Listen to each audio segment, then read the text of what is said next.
الرجیم بسم اللہ الرحمن الرحیم اقیم الصلاۃ، نماز کو قائم کیجیے، لدلوک الشمس، شمس کے مائل ہو جانے کی، ڈھل جانے کی، الی غسق اللیل، رات کی تاریکی چھا جانے تک، وقرآن الفجر، اور قرآن کریم کا پڑھنا فجر میں، ان قرآن الفجر، بے شک قرآن کا فجر میں پڑھنا، کان مشہودا، یہ حاضری کا وقت ہے۔ گزشتہ آیات کے اندر ہم نے پڑھا جہاں پر اللہ رب العالمین نے مشرکین کا رد فرمایا اور انسان کی تکریم کا مسئلہ بیان کیا، اور پھر آپ صلی اللہ علیہ وسلم کو مکہ کے مشرک کافر آپ کے ساتھیوں کو تکلیف میں رکھتے، تکلیف دیتے، اور بڑی بیہودہ قسم کی باتیں کیا کرتے تھے جس سے آپ علیہ الصلاۃ والسلام کو تکلیف ہوتی تھی۔ تو آپ علیہ الصلاۃ والسلام کو حکم ہوا کہ اقیم الصلاۃ، کہ آپ نماز قائم کیجیے۔ دوسری جگہ پر جہاں فرمایا وَلَقَدْ نَعْلَمُ أَنَّكَ يَضِيقُ صَدْرُكَ بِمَا يَقُولُونَ، کہ ہم جانتے ہیں کہ ان مشرکین کے بیہودہ اقوالات، اس سے آپ کی دل آزاری ہوتی ہے، آپ کا دل تنگ ہوتا ہے۔ فَسَبِّحْ بِحَمْدِ رَبِّكَ، بس آپ اپنے رب کی تسبیح کیجئے، وَقُم مِّنَ الساجدین، اور سجدہ کرنے والوں کے ساتھ ہو جائیے۔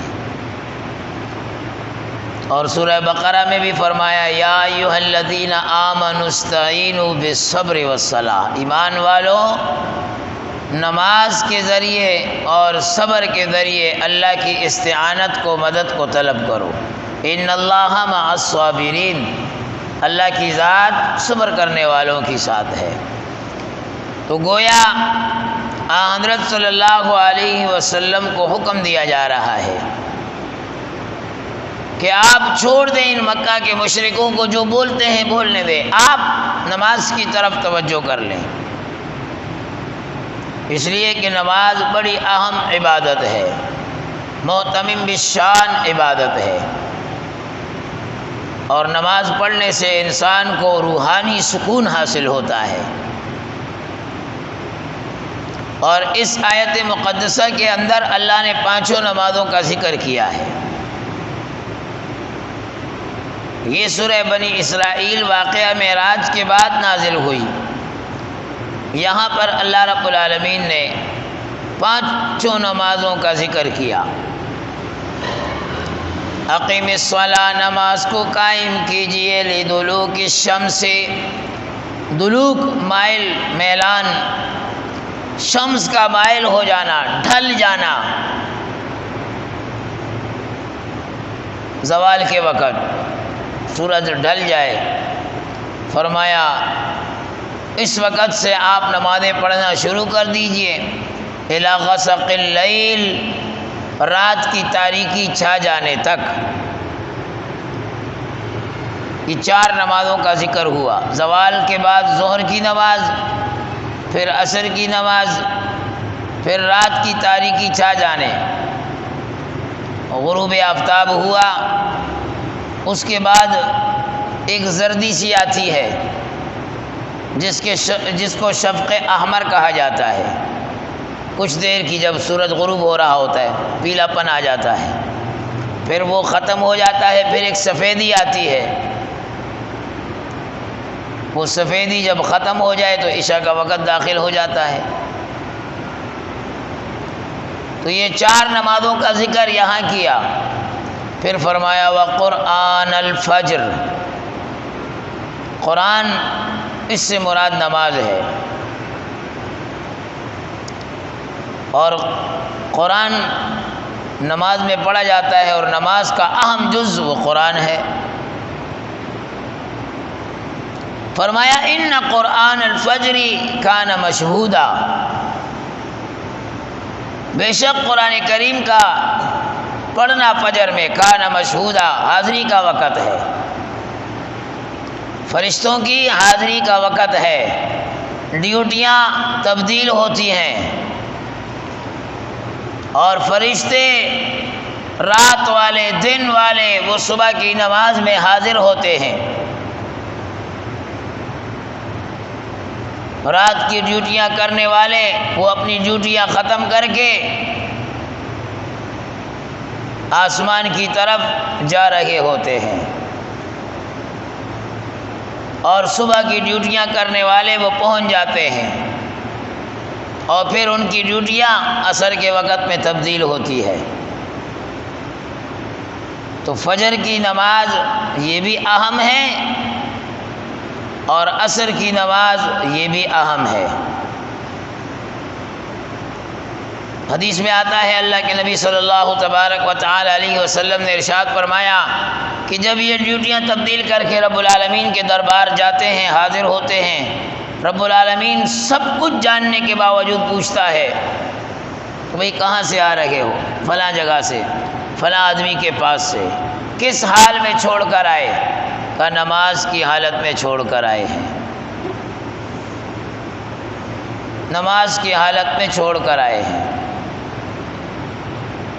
نماز کی حالت میں پکڑنا اور نماز کی حالت میں چھوڑنا، اب جو جس قسم کے عمل میں مشغول ہوگا فرشتے جا کر اسی کے متعلق کہیں گے کہ بھئی ان کو اس حال میں چھوڑ کر آئے۔ اب جو فجر کی نماز میں حاضر ہوگا تو فرشتے کہیں گے یا اللہ تیرے دربار میں نماز کی حالت میں چھوڑ کر آئے ہیں، اور جو گھر میں بستر پر لیٹا ہوا ہوگا اس کے متعلق فرشتے کیا کہیں گے؟ فرشتے تو کسی کی بات کو چھپاتے اور ڈھکاتے نہیں ہیں، تو جیسا دیکھا ویسا۔ یہ تو دنیا والے ہیں، ماں پردہ ڈال دیتی ہے، باپ نے اگر کہیں پوچھ لیا غلطی سے کہ نوجوان نے نماز پڑھی ہے یا نہیں، تو ماں کہہ دیتی ہاں بھی پڑھ کر سویا ہے۔ یہ ماں بھی عجیب ماں ہے، وہ جو ننھا منا بالکل اس کو کسی چیز کی سمجھ بوجھ ہی نہیں ہے، ابھی بالکل معمولی بچپنے کے اندر ہے، اس ماں کو اس کی نیند کا خیال نہیں ہوتا، اسے جگاتی ہے، تیار کرتی ہے اسکول کے لیے، حالانکہ وہ بچہ نیند کے اندر کبھی ادھر گر رہا ہوتا ہے، کبھی ادھر گر رہا ہوتا ہے، لیکن نہیں، وین آنے والی ہے اسکول کی، حاضری اسکول کی لازمی ہے، اسے تیار کرنا ہے، اور وہی جب مشٹنڈا بن جاتا ہے، بلوغت کی چادر اوڑھ لیتا ہے، لمبا تڑنگا سویا ہوا، اس ماں سے کہو اس کو جگاؤ، نہیں بچہ ہے ابھی سو رہا ہے، ابھی نیند خراب ہو رہی ہے۔ الامان والحفیظ، یہ ماں یہ باپ اپنی اولاد کے ساتھ زیادتیاں کر رہے ہیں۔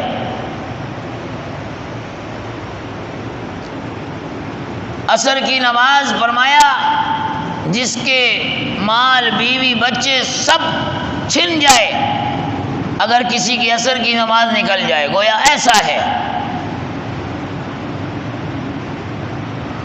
عصر کے مقابلے میں فجر کی نماز زیادہ اہم ہے۔ پہلے 3 نمازیں تھیں، فجر، عصر اور رات کی نماز۔ واقعہ معراج کے بعد 5 نمازیں فرض ہو گئی، اور قربان جائیں رب العالمین کے، فرمایا پڑھو 5 ثواب 50 کا ملے گا، ثواب 50 کا ملے گا۔ تو فرمایا فجر کی نماز اس کا اتنا الگ سے اعلان کیوں کیا؟ اس لیے کہ فجر کی نماز عصر کی نماز کے مقابلہ وہ زیادہ اہم ہے۔ وہ اس لیے کہ فجر میں انسان اپنی نیند کو قربان کرتا ہے، نیند سے بیدار ہوتا ہے اور اس وقت میں حاضر ہوتا ہے، اس لیے فرمایا ان قرآن الفجر کان مشہودا، آپ علیہ الصلوۃ والسلام کا طریقہ بھی یہی کہ فجر کی نماز میں قرآن زیادہ پڑھا جائے، رکعات طویل کی جائے۔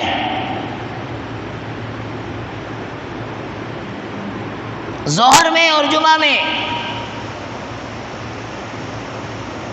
فرمایا فجر سے قدر کم، عصر اور عشاء میں متوسط قرات کی جائے اور مغرب میں مختصر کر لی جائے۔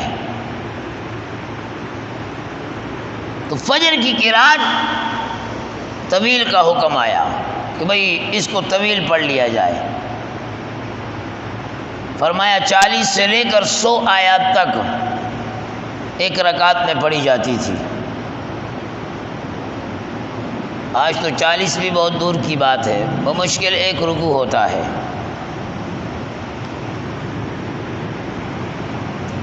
تو فرمایا فجر کا وقت کی حاضری کا وقت، فرشتوں کی ڈیوٹی کی تبدیلی کا وقت۔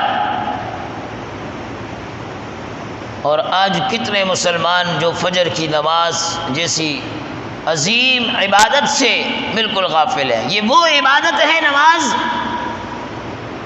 کہ جس کے لیے اللہ کے نبی صلی اللہ علیہ وسلم کو اللہ نے عرش پر بلایا اور بلا کر وہاں پر یہ تحفہ دیا، یہ عبادت عطا کی، یہ نعمت عطا کی۔ باقی عبادات اللہ کے نبی صلی اللہ علیہ وسلم کو اس دنیا میں فرش پر ملی، مکہ کی دھرتی پر یا مدینہ کی دھرتی پر ملی، لیکن نماز وہ اتنی اہم عبادت۔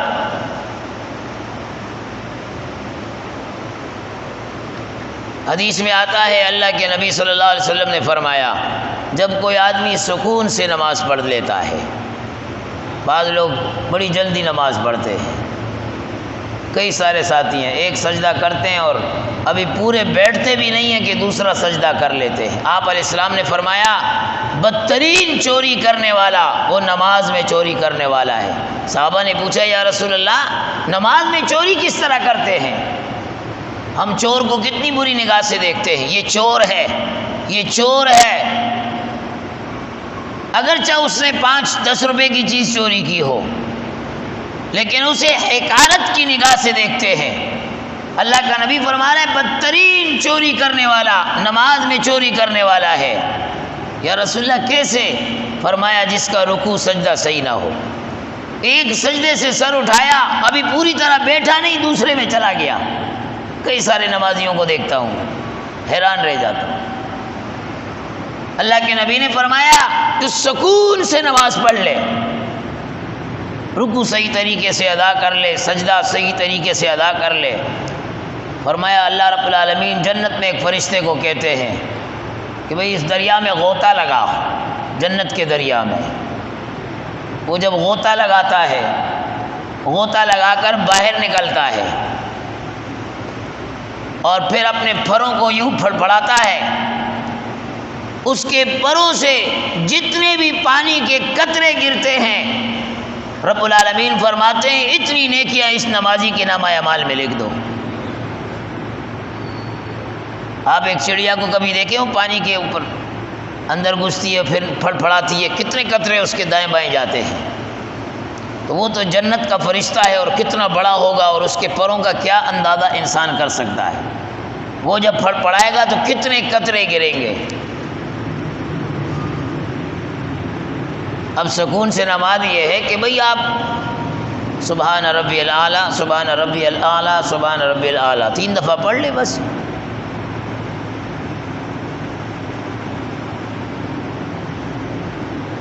سکون کے ساتھ پڑھ لے بھائی، جیسے جیسے آپ چیزیں ہیں اس میں رکن ہیں، اعمال ہیں، انہیں سکون کے ساتھ، تحمل کے ساتھ، آسانی کے ساتھ پڑھ لیں۔ اتنی جلدی کی ضرورت ہی کیا ہے کہ انسان کو پھر پتہ ہی نہ چلے کہ میں نے پڑھا کیا ہے۔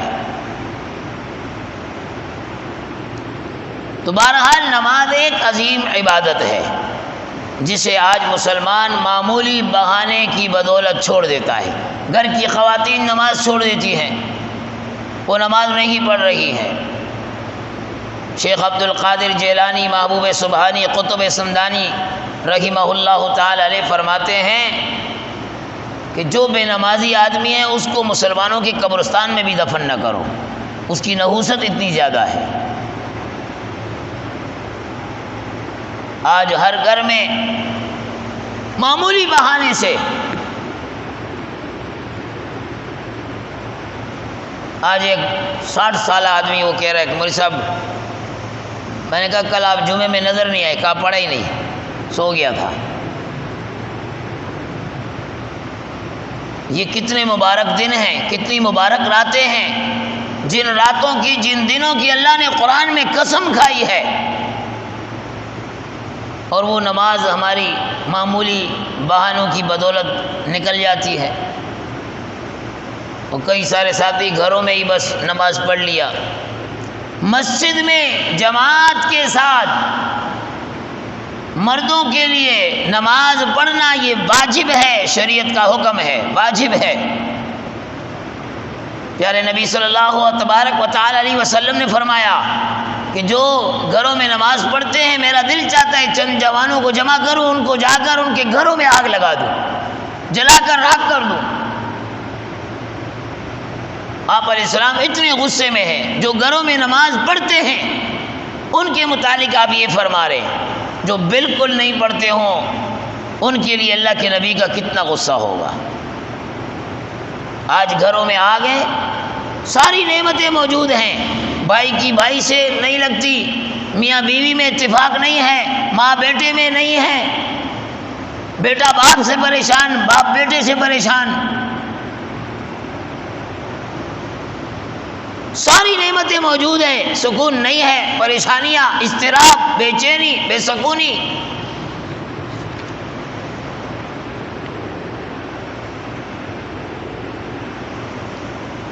تو نماز وہ اہم عبادت ہے، وہ اہم عبادت ہے۔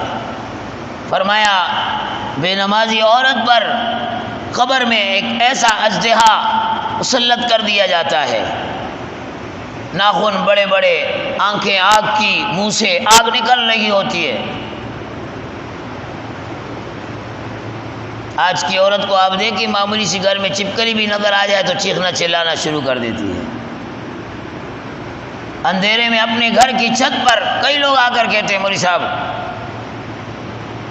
5 بچوں کی ماں ہے، 10 بچوں کی ماں ہے، کہتے ہیں چھت پہ چلے جاؤ فلاں چیز لے آؤ۔ نہیں جی اندھیرا ہے، مغرب کے بعد جانے کے لیے تیار نہیں، کھلا آسمان سب کچھ، لیکن ڈر اور خوف، گھر میں وہ چپکلی سے ڈر اور خوف۔ فرمایا وہ اژدہا جو یقینی ہے،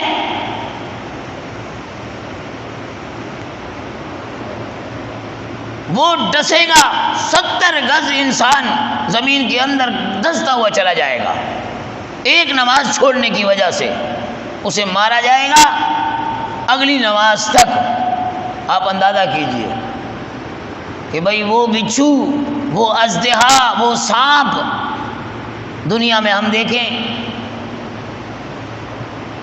رات میں ایک مچھر بھی کاٹ لے تو بھی ہمیں برداشت نہیں ہوتا، شہد کی مکھی ہمیں کاٹ لے وہ جگہ سوج جاتی ہے، وہ کتنی تکلیف دہ ہوتی ہے،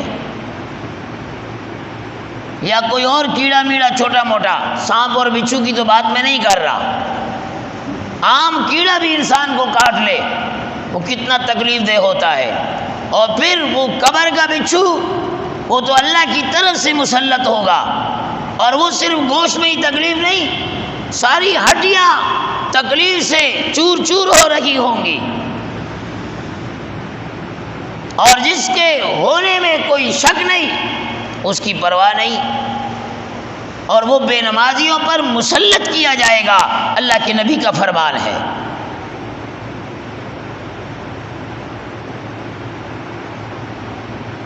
تو بھئی کوشش یہ کرنی چاہیے کہ کسی حالت میں بھی نماز کو ترک نہیں کرنا چاہیے، نماز کو پابندی کے ساتھ، نماز کو جماعت کے ساتھ، مردوں کے لیے جماعت کا حکم، عورت کے لیے عورت گھر میں نماز پڑھ لے اس کو جماعت کا ثواب ملے گا۔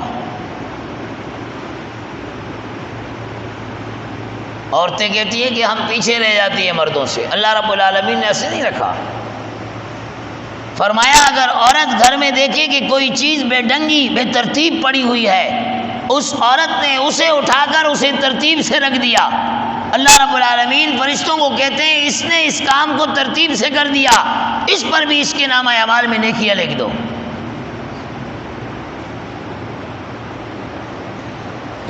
لیکن آج عورت کے پاس فرصت کہاں ہے، وہ اپنے موبائل سے فارغ ہی نہیں ہو رہی ہے۔ گھر میں ماسی آ جائے گی وہ کر لے گی، یا شوہر بیچارہ وہ خود ہی مجبوراً اٹھا کر رکھ دے گا کہ بھائی۔ تو اللہ کے نبی صلی اللہ علیہ وسلم کو فرمایا گیا کہ آپ ان مکہ کے کافروں کی باتوں سے تنگ نہ ہوئیے، چھوڑ دیں ان کے حال پر۔ آپ نے مدد حاصل کرنی ہے، نماز کے ذریعے مدد حاصل کیجیے، نماز کے ذریعے مدد حاصل کیجیے، 2 رکعت پڑھ کر اللہ سے مانگے، اللہ سے مانگے، اہتمام کرنے کی عادت ڈالیں، اہتمام کی عادت ڈالیں، اور جب ڈل جاتی ہے اللہ رب العالمین فکر دے دیتا ہے۔ پچھلے دنوں ایک شاگرد تھے میرے، ان سے میں نے کہا کہ بھئی فلاں سفر پر جانا ہے، ان کا نہیں مولوی صاحب 6 مہینے ہو گئے الحمدللہ تکبیر اولیٰ میری فوت نہیں ہوئی ہے، 6 مہینے ہو گئے۔ میں نے اللہ کا شکر ادا کیا، خدایا اس مسجد میں ایسے بھی نمازی ہیں، اللہ کا شکر ہے۔ تو کوشش کرنی چاہیے کہ تکبیر اولیٰ کا اہتمام ہو، کوشش کرنی چاہیے۔ یہ ایام بڑے قیمتی ایام ہیں، ان میں نوافل کی بھی خوب کثرت ہونی چاہیے۔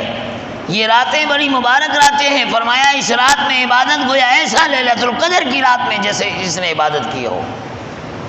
آگے نفل کا ذکر آ رہا ہے، انشاءاللہ وہ کل پڑھیں گے۔ اللہ رب العالمین ہمیں 5 وقتہ صف اول میں تکبیر اولیٰ کے ساتھ جماعت کے ساتھ